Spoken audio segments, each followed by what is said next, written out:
I think if you understand money as economic energy and the currency is the fluid through which the energy moves in order to run the machines of the economy, then destroying the money is the same as opening up, one of your arteries and bleeding you to death, or sucking all the oxygen out of a room, or pulling all the hydraulic fluid out of a machine. In fact, the economy just comes to a grinding halt.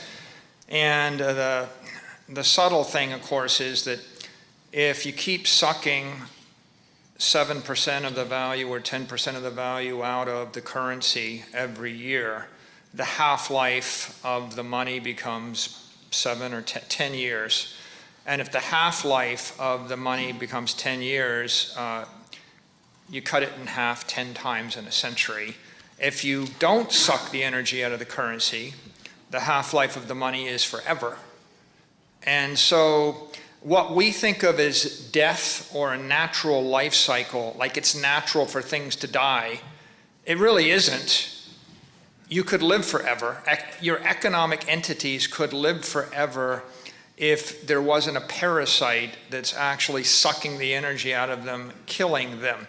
So the debasing of the money is kind of like artificially accelerating the destruction of the entire economy. And so therefore, there's no point in striving for anything great 100 years out or 500 years out or 50 years out if the useful life of the economic energy is 7 years. And it's kind of like your kid is an Olympic athlete and they're about to run for the gold medal, and I just show up and I just let you know that I'm going to bleed them a pint of blood every day for the next 7 days before their race to help them out, and then you realize that they have zero chance of winning and there's no point in competing. So if we don't have good money, then every other aspiration it's either going to result in a suboptimal, impaired, crippled outcome, or it's going to result in failure. And it would be quite a trick for me to get you to focus all your time on training for the marathon while I bleed you every night. Because you're going to lose. It doesn't really matter what you do. So all the other things we talk about the economy become second order. If the money is broken, you can guarantee that everything else will be broken in the system until you fix the money.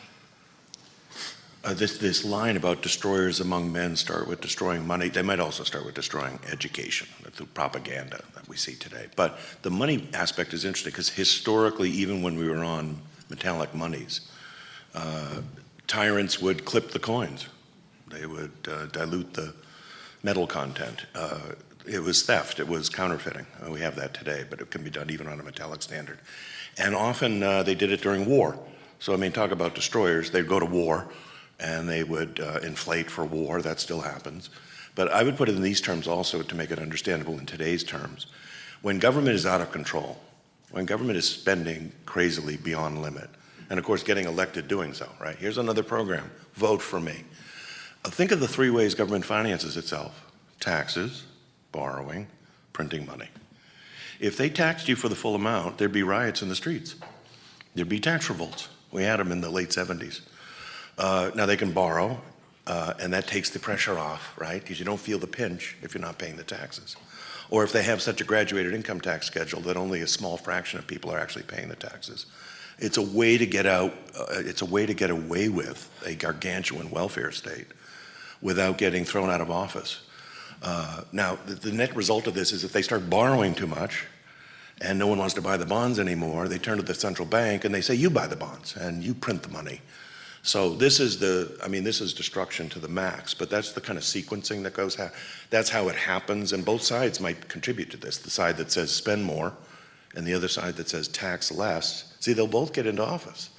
But the net effect of that is massive deficit spending. And the only way you can hide that from the taxpayer is by borrowing and printing. So that's the context, I think, also behind the destruction and what's going on with the money today. They cannot have handcuffed objective money because they want the handcuffs off and do anything they want.